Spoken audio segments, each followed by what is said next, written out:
एक में बयान करता है, यिर्मयाह कहता है कि खुदा मैं बोल नहीं सकता, और खुदा ने उसको कहा कि तू क्यों ये बात कहता है। खुदा ने कहा मैं तेरे मुंह को छूंगा और तेरे मुंह में कलाम को डालूंगा और तुझे कौमों के लिए मुकर्रर करूंगा।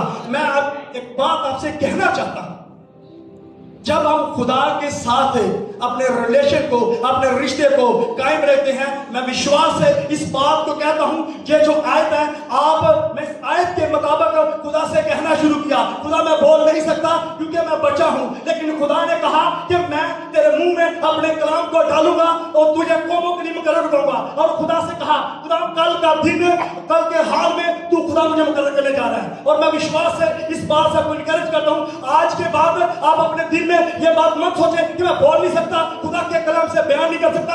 यिर्मयाह क्या बयान करता है कि मैं बोल नहीं सकता, लेकिन खुदा ने उसको कहा कि मैं तेरे मुंह को छूंगा और तुझे कौमों के लिए मुकर्रर करूंगा। जब हमारा खुदा अपने मुबारक मुंह से बयान करता है कि मैं तेरे मुंह को छूंगा और तुझे कौमों के लिए मुकर्रर करूंगा, हालेलुया। आइए अपने कलाम की ओर जाएंगे, और मैं दिल की गहराइयों से खुदा के दासों का धन्यवाद करता हूं। और सोचें, मैं कभी भी इस लायक था ही नहीं, क्योंकि मैं तो बाइबल भी नहीं पढ़ सकता था।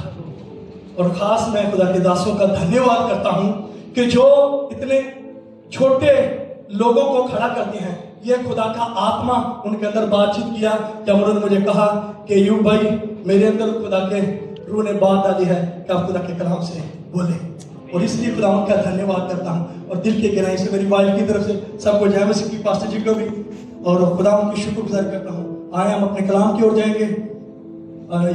हिजकिय्याह उसका 3 बाब, जल्दी से, मेरे पास टाइम थोड़ा है, मैं सैमसन भाई को बोलूंगा कि मुझे पढ़ने में थोड़ी हेल्प करें। हिजकिय्याह 3 बाब उसकी 18, 19, 20, 21 आयत। जब मैं शरीर से कहूं कि तू यकीनन मरेगा और तू उसे आगाह ना करे, और शरीर से ना कहे कि वो अपनी बुरी रवैया से खबरदार हो, ताकि उससे बाज आकर अपनी जान बचाए, तो वो शरीर तो अपनी शरारत में मरेगा, लेकिन मैं उसके खून की बात पुरस तुझसे करूंगा। लेकिन अगर तूने शरीर को आगाह कर दिया और वो अपनी शरारत और अपनी बुरी रवैया से बाज ना आया, तो वो अपनी बदकारदारी में मरेगा, पर तूने अपनी जान को बचा लिया। और अगर रास्तबाज अपनी रास्तबाजी छोड़ दे और गुनाह करे, और मैं उसके आगे ठोकर खिलाने वाला पत्थर रखूं, तो वो मर जाएगा, इसलिए कि तूने उसे आगाह नहीं किया, तो वो अपने गुनाह में मरेगा और उसकी सदाकत के कामों का लिहाज ना किया जाएगा, पर मैं उसके खून की बात मैं कभी नहीं सोचा कि मैं कभी कलाम की खिदमत करूंगा, लेकिन खुदा अगर मेन चीज है आपकी प्रेयर लाइफ है। पास्टर जी मेरे साथ बात करते हैं ना, तो मेरे दिल में ऐसे लगता है जैसे मेरे बाप ने मेरे ऊपर सर रखा है। कम से कम आधा घंटा उन्होंने मेरे साथ बात की और मुझे बताया, बेटा प्रेयर, फास्टिंग, और ऐसे लगता है कि जैसे मैं घर में अपनी फैमिली में हूं। इतनी तसल्ली शायद मेरा बाप ही मुझे नहीं देता। आधा घंटा उन्होंने मेरे साथ बात की, और मेरे आंखों में आंसू है कि देखो ये मोहब्बत है खुदा की, ये खुदा का प्यार है, ये खुदा का ब्लड जिनके अंदर होता है वो ये काम को करते हैं और खुदा की मोहब्बत को ज़ाहिर करते हैं। और देखो मैं 5 साल पाकिस्तान बड़ा चर्च के साथ मिलकर उनके साथ खिदमत कर रहा था। 5 साल में 2 बार उन्होंने कलाम के लिए खड़ा नहीं किया था, और मैं धीरे पीछे हट गया। मैं शायद पिछले दिनों में गवाही देना चाहता था, लेकिन शार्ट टाइम की वजह से मैं गवाही नहीं दिया। पास्टर टीटू जी ने एक बात मुझे कही थी कि बेटा खुदा तुझे यहाँ पे लेके आया तुझे इस्तेमाल करने के लिए, और मैं अपने मन में पता सकता था पास्टर जी पाकिस्तान में भी खुदा इस्तेमाल कर सकता था, लेकिन जब खुदा आपकी जिंदगी में काम करता है तो खुदा के मंसूब। और नातन नबी जब दाऊद के पास गया तो उसने आके बोला कि खुदा तेरे लिए नबूवतान कलाम करता है, अगर खुदा के बंदे आपके लिए नबूवतान कलाम करते हैं उसको रिसीव करें और खुदा का धन्यवाद करना शुरू करें और खुदा की खिदमत में खड़े हो गए। और जब वो बंदों को खुदा के पास खुदा ने बुलाया तो खुदा ने क्या कहा, जो खुदा की सेवा, खुदा की खिदमत वफादारी के साथ करता था, उसको खुदा ने कहा कि इसको साइड में कर दो। और जो अपने आप को धर्मी जन कहते हैं, जो अपने आप को विश्वासी कहते हैं, मैं एक विश्वासी हूं। अगर आपके अंदर कलाम नहीं तो आप विश्वासी नहीं, अगर आपके अंदर मुकाशवा नहीं तो आप विश्वासी नहीं। आप बेगाना ज़बान में बात करते हैं, बहुत अच्छी बात है। अगर कलाम को बयान नहीं करते और कलाम को लोगों तक लेके नहीं जाते तो समझ लो कि आप अधूरे हो, आप मुकम्मल नहीं हो। क्योंकि अगर यीशु को आपने पहन लिया है तो आपका हक बंद है। कलाम में लिखा है, यीशु कहते हैं कि मेरी मानद बनो। यीशु की मानद तब बनेंगे जब यीशु के कलाम को लोगों तक लेके जाएंगे। कितने लोग, शायद आपके दोस्त, आपकी बहन भाई, आपकी फैमिली में से गुनाह की जिंदगी जी रहे होंगे, अगर लेकिन आपका उनके साथ राब्ता भी है, आप उनके साथ बातचीत भी करते हैं, लेकिन खुदा के कलाम के बारे में उनको नहीं बताते आप। अगर नहीं बताते तो आज खुदा का कलाम आपको इनकरेज करता है, उसके खून का बदला खुदा आपसे लेगा। क्योंकि आप खुदा के कलाम को जान चुके हैं, आज खुदा के कलाम को सुनते हैं आप। और खुदा ने क्या कहा कि जो खुदा के कलाम की सेवा खिदमत लोगों को कलाम के बारे में बताता है, इसको साइड में करो और दूसरे को जरा मेरे पास लेकर आओ, क्योंकि मैं इससे बदला लूंगा। कलाम क्या कहता है कि अगर खुदा के कलाम की खिदमत और हम खुदा के कलाम को बयान नहीं करते, अगर शरीर को अगाई नहीं करते, जो पाप की जिंदगी जी रहा है, आपका दोस्त कोई ऐसा होगा जो नशे की हालत में होगा, आपका कोई दोस्त ऐसा होगा जो खुदा से दूर होगा, विचार की हालत में होगा, दुनिया के कामों में मसरूफ होगा। लेकिन अगर आप उसके साथ बातचीत करते हैं, अगर आप उसके साथ गुफ्तगू करते हैं, तो आज खुदा का कलाम आपसे ये बयान, आपका हक बनता है खुदा के कलाम के बारे में बताना। खुदा ने अगर आप बपतिस्मा लेके रूहुल कुद्दस को पाके अपनी जिंदगी में लेके अपने तक की गैर ज़बान में बात करते हो, तो समझने को सिर्फ आप अपनी तरक्की चाहते हो। पौलुस रसूल कहता है कि अगर तुम गैर ज़बान में बात करते हो तो तुम्हारे अंदर क्या होना चाहिए? तलीम होनी चाहिए। तुम्हारे अंदर क्या होना चाहिए? मकाशवा होना चाहिए। हम पढ़ते नहीं, कोई मायना नहीं रखता। अगर पढ़ नहीं सकते, कोई मायना नहीं रखता। अगर आप खुदा से कहेंगे, खुदा मेरे मुंह को छू, कलाम में लिखा है तेरे, तू मेरे मुंह को छू, तेरे कलाम में लिखा है कि तू मुझे कौमों के लिए मुकर्रर कर। मैं विश्वास से आपको कहता हूं, कलाम में जो लिखा है, कलाम के मुताबिक खुदा से कहना शुरू करें, खुदा आपकी जिंदगी में रिलीज करेगा। क्योंकि खुदा के कलाम में लिखा है कि आसमान और ज़मीन टल जाएगी, लेकिन मेरे मुंह की बातें हर चीजें ना टलेगी। क्योंकि खुदा के कलाम में पावर है। क्योंकि खुदा ने आसमान से कहा, आसमान हो जा। खुदा ने जमीन को कहा तो जमीन हो गई। अगर खुदा के कलाम में पावर है तो आपका हक बनता है, आपको विश्वास रखे, खुदा के कलाम से बोलना शुरू करें, आपकी जिंदगी में खुदा रिलीज करना शुरू करेगा। हमारा विश्वास है ऐसा टर्न होना चाहिए। मैं आपको बताना चाहता हूं, पिछले दिनों में इतनी तकलीफ से, इतनी दुख की हालत से गुजरा था, लेकिन मुझे पता था मैं खिदमत में बढ़ रहा हूं। मुझे पता है खुदा मेरा लेवल ऊपर लेके जा रहा है। मैं क्या खुदा ना मैं फास्टिंग छोड़ूंगा, ना मैं प्रेयर छोड़ूंगा। ये मत सोचना कि मैं आपको अपनी बारे में बता रहा हूं पढ़ाई करने के लिए, नेवर। ये मैं आपको पढ़ाई की बात नहीं, ये आपको विश्वास की बात बताने रहा हूं। अगर खुदा में खड़े रहना है तो खुदा की खिदमत करना बहुत जरूरी है। अगर खुदा के कलाम को जानते हैं ना, खुदा के कलाम को बताना बहुत जरूरी है। अगर नहीं बताते तो मैं आपके इस बात कहना चाहता हूं, जो आपका दोस्त हो सकता है, आपकी फैमिली में से आपकी वाइफ, आपका भाई, जो खुदा के कलाम से ना वाकिफ है, बपतिस्मा नहीं लिया, आपका हक बनता है। मैं अपने घर की पहले बात करता हूं। मेरे भाई को खुदा ने बदला, मेरी बहन को मैंने उसकी जिंदगी को खुदा ने बदला।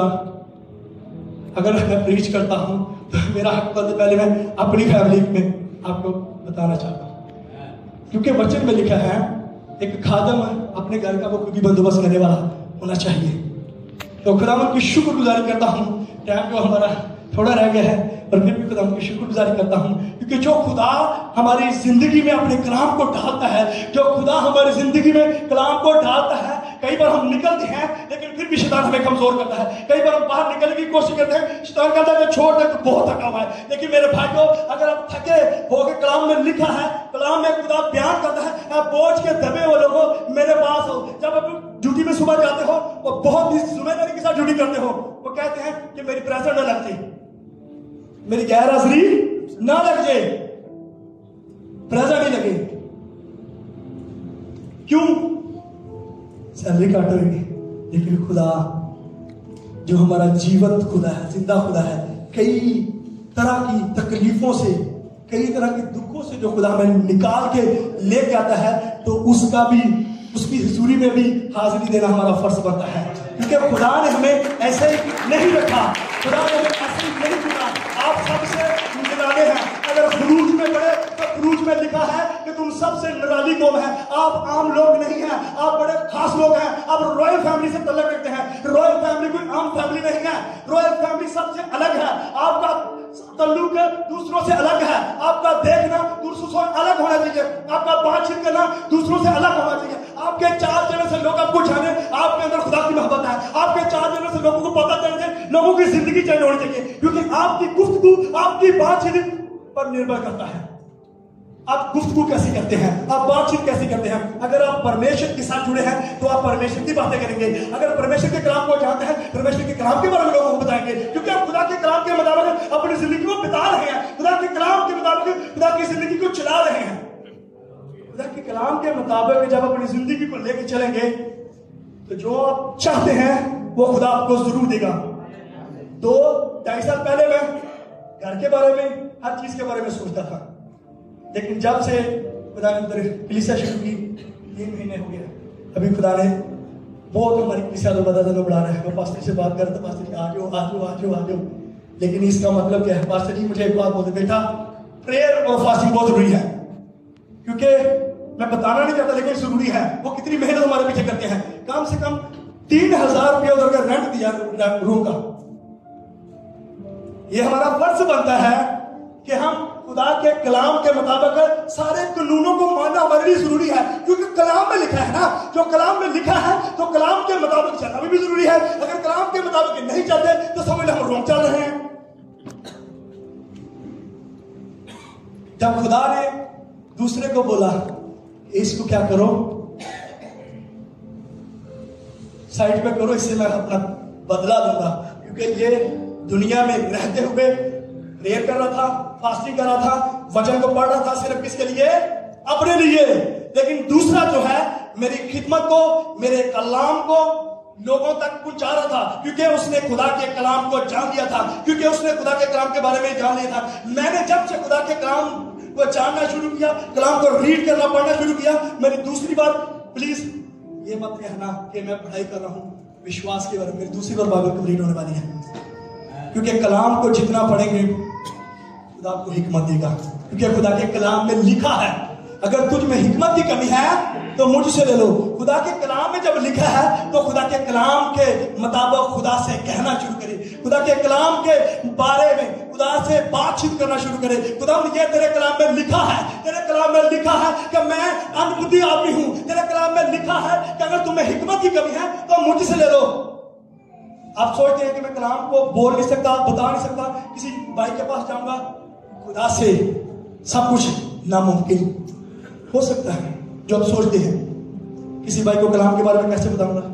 मैं और सैमसन भाई, हम सैमसन भाई को खुदा ने बहुत बरकत दी है। हम कभी कभी रास्ते में जाते थे ना, रास्ते में जाते जाते वो किसी को पकड़ के खुदा के कलाम के बारे में बता देते। और ये सब कुछ मैं उनका बहुत धन्यवाद करता हूँ। उन्होंने बहुत 2014 से 15 तक मेरे साथ बहुत उन्होंने टाइम बताया और मुझे सिखाया और मुझे लीड करने के लिए खड़ा किया। और खुदा की शुक्रगुजार करता हूँ जो खुदा ने ऐसे लोग दे, उससे बढ़कर खुदा ने ऐसे दास दिए जो हमारी हौसला अफजाई के लिए, जो हमें खुदा के कलाम के बारे में बताने के लिए खड़ा करते। यहाँ पे खड़ा होना कोई आम बात नहीं है, यहाँ पे खड़ा होना कोई आम बात नहीं है, ये बहुत ही उत्तम बात है। खुदा हर किसी को अपने मज़हब में खड़ा नहीं करता। अगर खुदा का रिलेशन आपके साथ बना हुआ है, अगर आप खुदा के साथ कायम है, तो मैं विश्वास से आपको कहता हूं आपको किसी को बताने की कोई जरूरत नहीं पड़ेगी, खुद खुदा आपको खड़ा करेगा। क्योंकि कलाम में लिखा है जो इत्थे तक लेके आगे भी तो लेके जाएगा। अगर तुम्हारा विश्वास है कि खुदा मुझे खड़ा कर, तो आपके अंदर प्यास होनी चाहिए। अगर आपके अंदर प्यास है तो मैं विश्वास से आपको कहता हूं खुदा आपको जरूर खड़ा करेगा। अगर आप वर्शिप की उम्मीद रखते हैं, अगर आप कलाम की उम्मीद रखते हैं, तो खुदा आपको जरूर खड़ा करेगा। और हमारा फर्ज क्या है? खुदा के कलाम के बारे में बताना। अगर नहीं बताएंगे तो आज खुदा का कलाम आपसे बातचीत करता है, कल को आपसे खुदा बदला लेगा। अगर नेक आदमी जो खुदा के मोहब्बत को, खुदा के प्यार को, खुदा के कलाम को जान के फिर भी रुकेगा और खुदा के कलाम को नहीं बताएगा, वो अपने तरीके से जा रहा है, गाड़ियां काटता, कोई बात नहीं, वो पूरी बातें बोलता, कोई बात नहीं, उससे ऐसे घूम के नहीं निकल जाना, बल्कि उसको अपने माइंड में रखें और उसके लिए प्रेयर करना शुरू करें। मैं विश्वास से कहता हूं, अगर आपकी प्रेयर है तो उसकी जिंदगी खुदा चेंज करेगा, क्योंकि आपके अंदर तड़प होनी चाहिए। अगर आपके अंदर तड़प नहीं है तो आप मोहब्बत नहीं कर सकते परमेश्वर से। मैं बात आपसे कहना चाहता हूं, मैं खुदा से कहा कि खुदावंद, मैं फर्स्ट बार प्रीचिंग के लिए जा रहा हूं घर, और मैं खुदावंद का धन्यवाद करता हूं। खुदावंद की दिलेरी की रूह हमें देता है, और मैं तकरीबन 4 बजे सोया। मैं सोऊंगा तब जब तू मुझे जवाब देगा, जब तू मुझे जवाब देगा कि मैं तुझे खड़ा करूंगा और तुझे इस्तेमाल करूंगा। और उस कलाम को खुदा ने मेरी जिंदगी में रिलीज किया, जैसे यिर्मयाह कहता है कि मैं तेरे मुंह को छूंगा और तेरे मुंह में कलाम को डालूंगा। और खुदावंद की शुक्रगुजार करता हूं। मेरे भाइयों, मैं एक बात आपसे कहना चाहता हूं, अगर आप शरीर को जो शरारत करता है, जो गुनाह में है, जो पाप की जिंदगी जी रहा है, अगर आपके साथ उसका रिश्ता है, अगर आपका कोई रिश्तेदार हो सकता है, अगर आप उसको खुदा के कलाम के बारे में नहीं बताएंगे, उसका बदला खुदा आपसे लेकर जब स्वर्ग जाके पहुंचेंगे। और मैं खुदा को शुक्रगुजार करता हूँ, खुदा के खातों का दिल से धन्यवाद करता हूँ कि जिन्होंने इसे लाइक समझा और खुदा के मसबा में खड़ा किया। और खुदा उनके दिल से शुक्रगुजार हूँ। मेरे भाइयों, इस कलाम को अपनी जिंदगी में लेके जाइए, आपको खुदा जरूर, मैं विश्वास करता हूँ, इस कलाम से बरकत देगा। God bless you.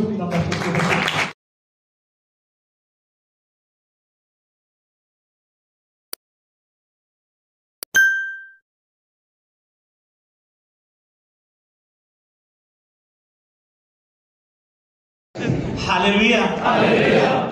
हफ्ते में कम से कम 3 बार प्रचार करते हैं, 2 बार कैंप में और 1 बार संडे में। लेकिन यहाँ खड़े होके करने में मतलब एक अलग है, एक पता नहीं क्यों जब खालिद बोलते हैं जहाँ पे खड़ा होना बिल्कुल एक मैं कैसे बताऊं, पता नहीं दिल क्यों ऐसा डरने लगता है।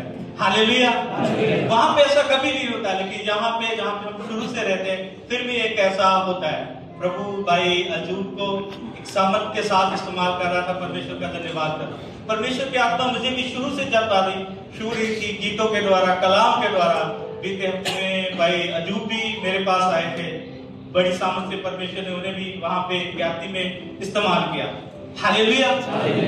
ये बपतिस्मे से पहले एक बपतिस्मा हुआ था, 3 भाइयों ने बपतिस्मा लेना था, उसमें से 2 भाइयों का ट्रांसफर हो गया था। उसमें से एक भाई का ट्रांसफर यहाँ से 150 किलोमीटर एक मदीना जगह है जहाँ पे भाई सिर्फ करते हैं, उसका ट्रांसफर बिल्कुल वहीं पे हुआ जहाँ पे भाई अजूब खिदमत करते हैं, बिल्कुल सामने।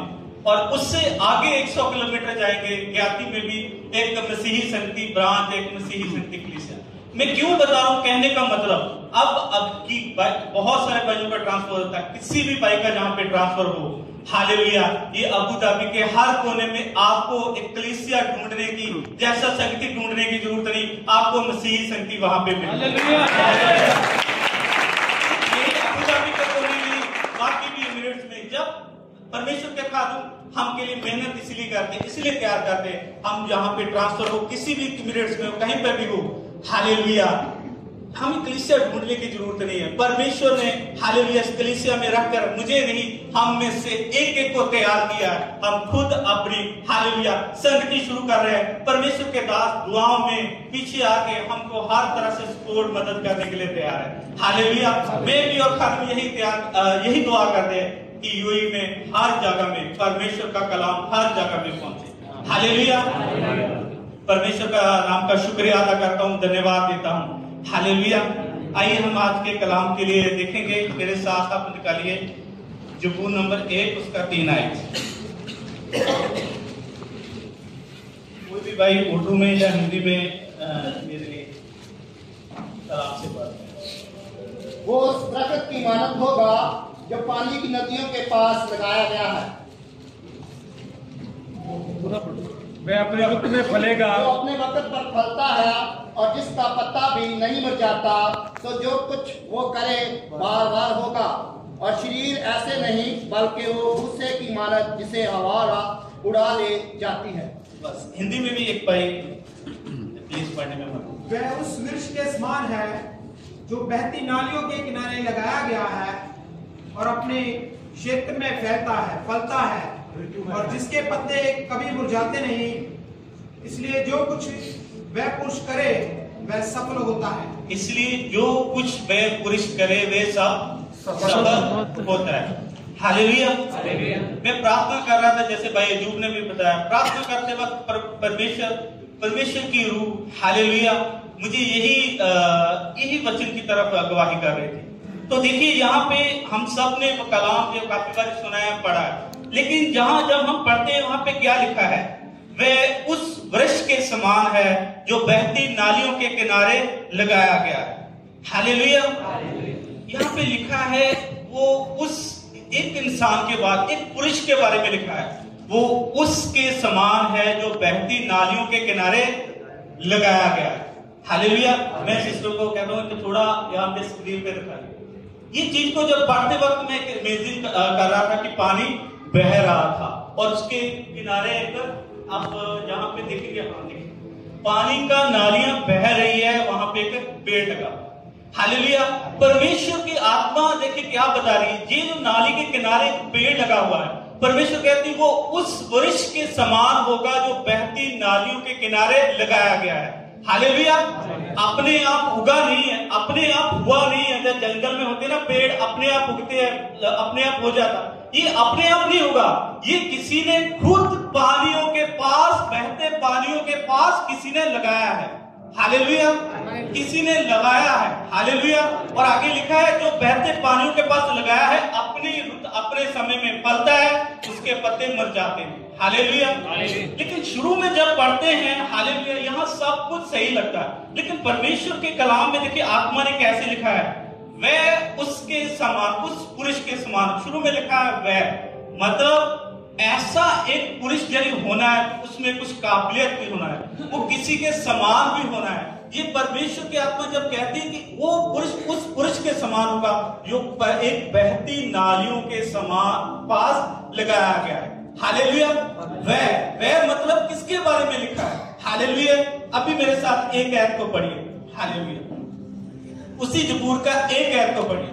मुबारक है वो आदमी जो शरीरों की सलाह पर नहीं चलता और खिताबकारों की राह में खड़ा नहीं होता और ठट्ठेबाजों की मजलिस में नहीं बैठता। हालेलुया। इधर हमने 3 आयत में पढ़ा, वह उस पुरुष के समान होगा। वह कौन? मतलब अभी शुरू में देखे, धन्य है वे पुरुष। हालेलुया। हम धन्य है का या उर्दू में कैसे लिखा है? पहले मुबारक है वो। हालेलुया। हमने इसके अर्थ को जानते हैं। मुबारक का मतलब जब सही ट्रांसलेट में इसका मतलब खुश है वो आदमी, या खुश नसीब, या खुश है वो आदमी। हालेलुया। यहाँ पे लिखा है वह जो दुष्टों की युक्ति पर, युक्ति या बोले तो इंग्लिश में लिखा है सलाह या काउंसल, या दुष्टों की सलाह पर नहीं चलता। दूसरी बात लिखी है, ना पापियों के मार्ग में खड़ा होता, ना ठट्ठा करने वालों की मंडली में। 3 बातें जहां पे लिखी है। हालेलुया। चलना, खड़ा होना और एक ही आयत में 3 बातें परमेश्वर कहता। परमेश्वर कहती है खुश है वो, धन्य है वह जो ये 3 जगह पे नहीं है। हालेलुया। 3 प्रकार की मंडलियों में नहीं है, या 3 जगहों पे नहीं है। हालेलुया। पहली बात लिखा है जो दुष्टों की युक्ति पर, हालेलुया, सलाह पे नहीं चलता, या दूसरों की, या दुष्ट या गुनाहगारों की, जब जो खुदावन को नहीं जानते या गुनाहगार, उनकी सलाह पर वो। हालेलुया। हम कलाम में जब देखेंगे, जब आदम और हवा को परमेश्वर ने बनाया, जब खुदा ने आदम और हवा को बनाया, शैतान आया सांप के रूप में, उसने हालेलुया हवा को एक सलाह दिया।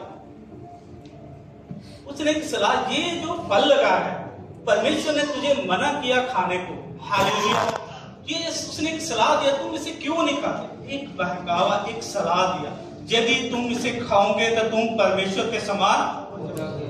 एक सलाह दी।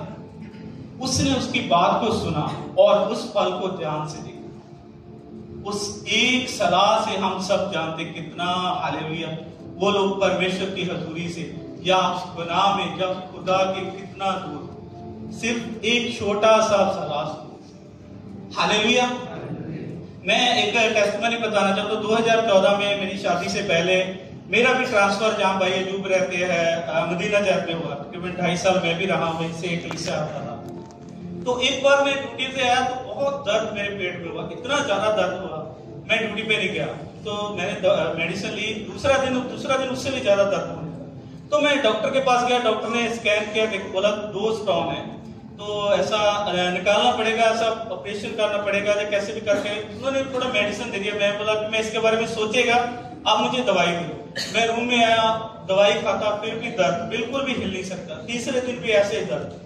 तो मैं दवाई खाता था, प्रार्थना करता था, तो कुछ भाई मेरे पास रूम के बेचारे पूछने आते, हाल चाल, सब लोग आए, सब लोग बोलते तू ऐसा कर, 1 बियर पी के दे, हम तुझे इलाज बताते, तू 1-2 बियर पी, अभी तेरा पथरी सही हो, तू नशा नहीं करना। मुझे पता, हम लोग सब लोग बोलते, हम सबको पता तू दारू नहीं पीता, तू नशा बिल्कुल नहीं करता, लेकिन तू दवाई की तरह एक बार बस चेक करके दे, एक बार ऐसा कर, तुम्हारा पथरी अभी सही हो जाएगा। मैं बोला मैं ऐसा कलाम में लिखा है कोई नहीं कर सकता। फिर दूसरा आता, तीसरा, बार नहीं ट्राई करके देख, हमारा बात मान के देख। मैं काफी परेशान हूं। मैंने बोला कि आप चाहे मुझे कुछ भी करें, आप गले पे चाकू भी रख दे तो मैं ये बिल्कुल भी कर, आप गले पे चाकू रख के भी बोले तो आप मैं ऐसा नहीं कर सकता। फिर वो कुछ भी नहीं बोले। तीसरे दिन, चौथे दिन जब मैं प्रार्थना करते वक्त ऑटोमेटिकली मेरा दर्द एकदम सही हो, और आज तक मुझे पता नहीं वो स्टोन का, मैंने कभी दवाई भी ली और कभी स्कैन नहीं।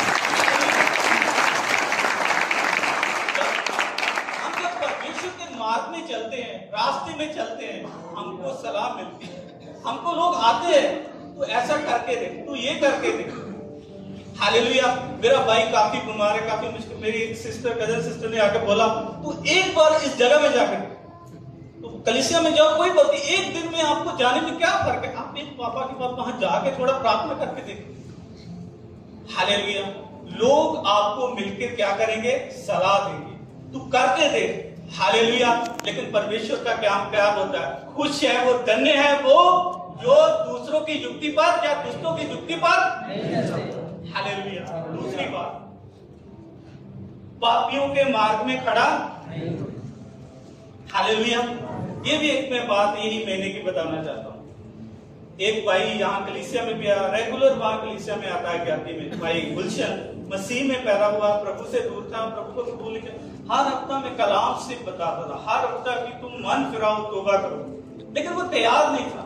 एक बार बपतिस्मा भी यहाँ देखा, कहता परमेश्वर के कलाम ने मुझे छुआ, पर मन नहीं फिराने के लिए तैयार। एक दिन यही महीने में अक्टूबर में अचानक मुझे शाम को फोन आया उसका, भाई मेरा कंपनी ने, मैं ड्यूटी से अभी आया, पता नहीं क्यों मेरा एटीएम भी, मेरा कार्ड भी ले लिया, आईडी भी ले ली, सबको ले ली, और मुझे बोला कि तू दारू बेचता है, ड्रिंक बेचता है, मुझे आईडी लगे, अभी मुझे कल हेड ऑफिस में बुलाया। मैं उसके पास गया, मैंने पूछा क्या बात हुआ, उन्होंने बोला कि मेरे साथ एक भाई रहता है, मेरे बेड पे रहता है, दारू बाहर से लेके आता है, कैंप में बेचता है। तो उसने, मैं उसके साथ चलता हूँ, बैठता हूँ, खाना खाता हूँ, सब कुछ करता हूँ, लेकिन मैंने वो दारू बेचा नहीं, मैं कुछ नहीं करता हूँ, हाँ रहता हूँ उसके साथ हूँ, हर जगह में, सब जगह उसके साथ जाता हूँ। मैं एक ही बेड है नीचे उसका, ऊपर मेरा बंकर बेड है, वो नीचे रख के सब करता है, लेकिन मैं उसके साथ रहता हूँ, लेकिन करता नहीं। हालेलुया। उसी दिन आईडी पकड़ा और 24 घंटे के अंदर उसकी कंपनी ने कुछ हिसाब नहीं दिया, उसको एयरपोर्ट पे छोड़ा, इंडिया में वापस भेजा। एक बार उसने बोला कि मैं सब कुछ जानता था, वो जहां जाता था उसके साथ जाता। रूम वालों ने देखा ये भाई जब गलत काम, रूम वालों ने कंप्लेन किया, ये भाई ये जो गलत काम करता है हर जगह में ये इसका साथ है, हर जगह में इसका साथ है। वो काम दारू बेचता तो नहीं था, हालेलुया, लेकिन हर जगह में उसका संगति करता। दो बाहर से भाई देखे, कंपनी ने देखा, ये दोनों बराबर काम करते हैं, क्योंकि ये जहां जाता है वही वहां जाता है, ये जो काम करता है वही काम करता है। हालेलुया। उसने बोला मेरे लिए दुआ करो, मेरे लिए प्रार्थना करो, कैसे भी करके मुझे बचाओ। मैं बोला अभी हम कुछ भी नहीं कर सकते। कितना बार उनको बोला तू एक मन फिरा, कलाम में लिखा है हालेलुया, हमारी जिंदगी एक अलग जिंदगी होगी। हम जो दुनिया के लोग उस मार्ग में चल रहे हैं, हम उस मार्ग में शायद चलता तो नहीं होंगे, लेकिन तू खड़ा तो वही होता। तेरे बेड पे वो भाई हर दिन गलत काम करता, तू फिर भी उसको कभी मना नहीं किया, बदले तू उसकी मदद करता था, उसके साथ जाता था खाने लेने के लिए, हर जगह में तूने वो पैसा तो नहीं लिया, लेकिन तू साथ उसका देता, हर दिन तू वही मार्ग में जाता। हालेलुया। 24 घंटों में कंपनी ने वापस दे, हालेलुया, मैं काफी परेशान हूं। दूसरा दिन उसने अपने स्टेटस में व्हाट्सएप में यही पहला जुमूर लगाया, काश मैं ये बात पहले समझा होता, सुना, अपनी जिंदगी को अलग किया होता, उस आदमी का पहले मैंने कंपनी को बोला होता, या पहले सबको बताया होगा ये गलत करता है, या पहले मैंने उसका साथ ना दिया होगा, तो आज मैं भी यहाँ पे अपनी नौकरी पे। हालेलुया। हमारा जिंदगी में हमें जांचने की जरूरत है, मैं कौन से मार्ग में जा रहा हूं। हालेलुया। ये जो गुनाह करते हैं, जो पाप में लोग हैं, जो मसीह को नहीं जानते, प्रभु ने जानते, उनका एक रास्ता है, वो अपने रास्ते में जा रहे हैं। हालेलुया। लेकिन वही रास्ते में हम लोग भी एक दिन जा रहे थे, लेकिन परमेश्वर ने हम पर अनुग्रह किया, हमसे प्यार किया, हमें चुना, हमें अलग किया, किसी और के लहू से नहीं, बकरे चकरे अपने लहू से धो के साफ करके अलग किया।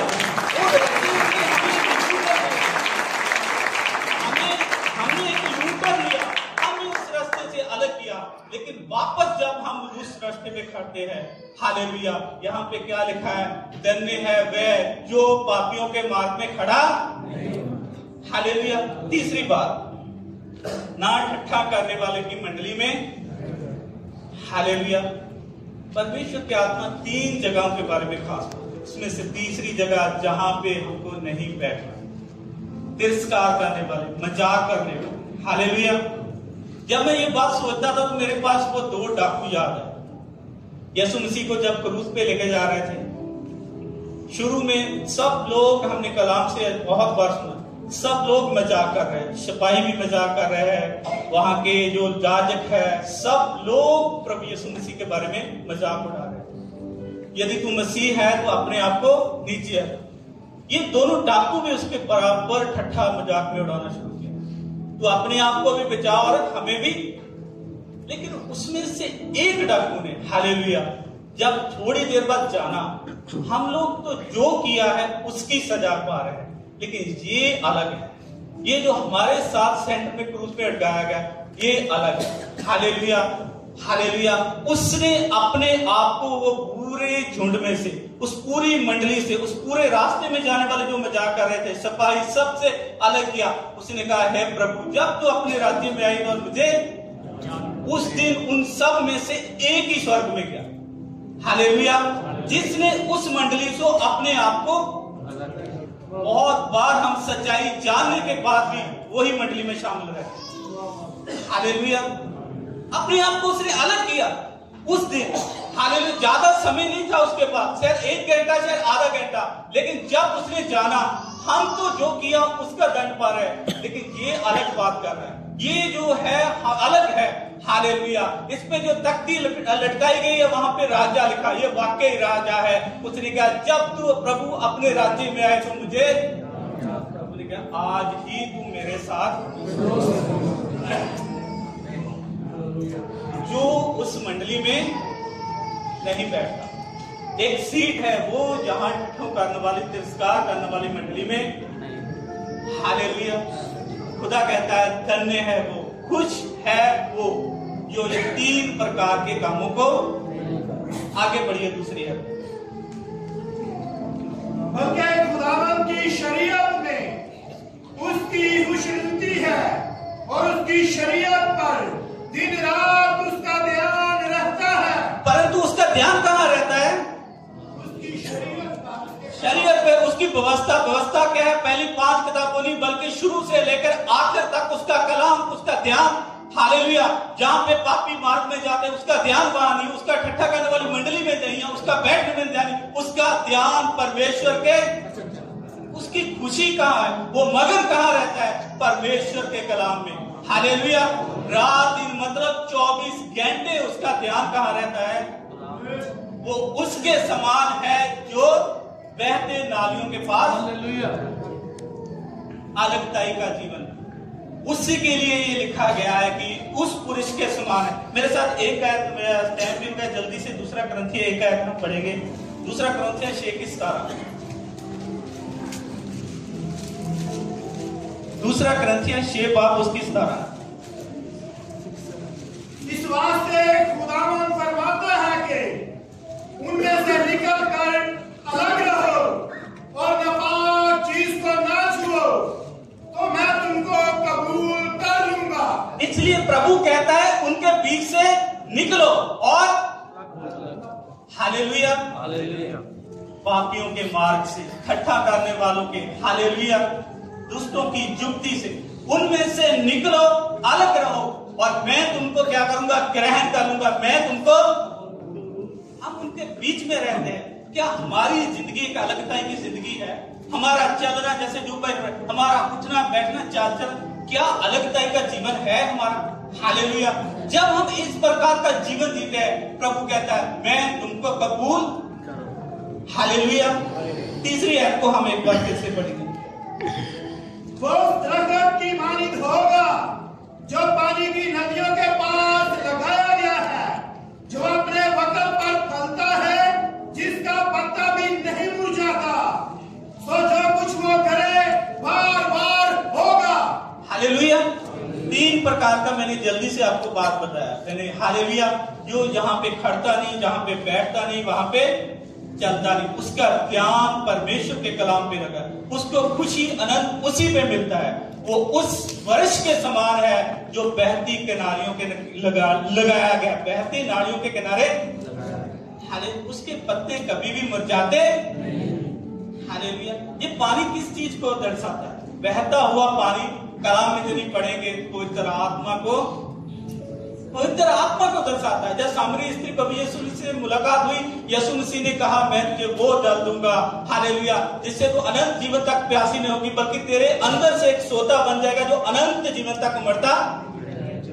ये जो पानी बह रहा है, बहती किनारियों के पास जो परमेश्वर लगाने की बात कर रहा है, मतलब पवित्र आत्मा, उसको जब दरख्त को देखेंगे कि ये हरा भरा है, बिल्कुल खुशहाल है, हालेलुया, ये ऐसे बढ़ रहा है। लेकिन जब पानी को देखेंगे आत्मिक तौर पे, परमेश्वर कहता है यदि तुम पवित्र आत्मा के पास है, यदि तुम्हारी जो ताकत है, या तुम्हारी ऊर्जा, सब कुछ पवित्र आत्मा के द्वारा, यदि तुम चलते हो पवित्र आत्मा के द्वारा, परमेश्वर कहता है ना तो तुम्हारे पत्ते कभी मुरझाएंगे, हर सीजन में तुम्हारा फल ऑटोमेटिकली लगता।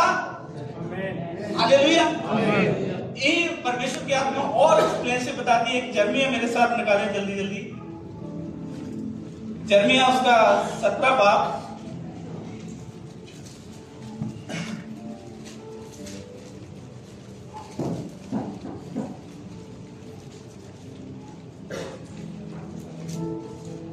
जर्मिया 17 बाब,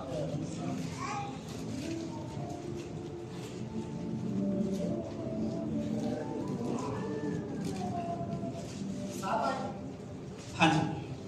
मुबारक है वो आदमी जो खुदावंद पर तवक्कल करता है और जिसकी उम्मीद खुदावंद है।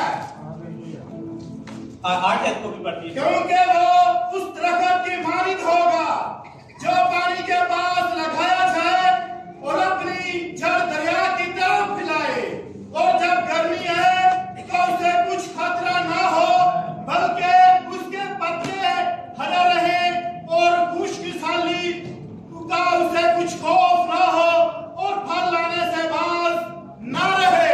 हालेलुया। उस दरख्त के समान होगा जो बहती नालियों के किनारे लगाया होगा, जिसके पत्ते कभी भी मुरझाते नहीं।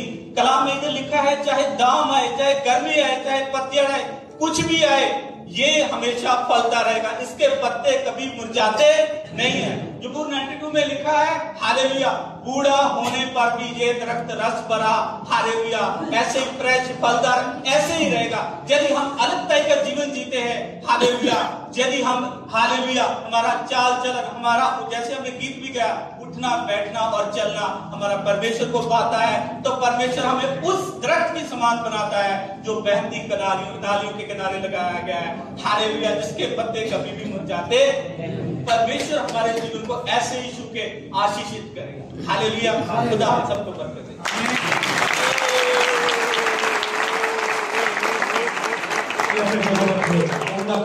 खुदा का शुक्र करें। भाई सैमसन जल्दी सामने आए।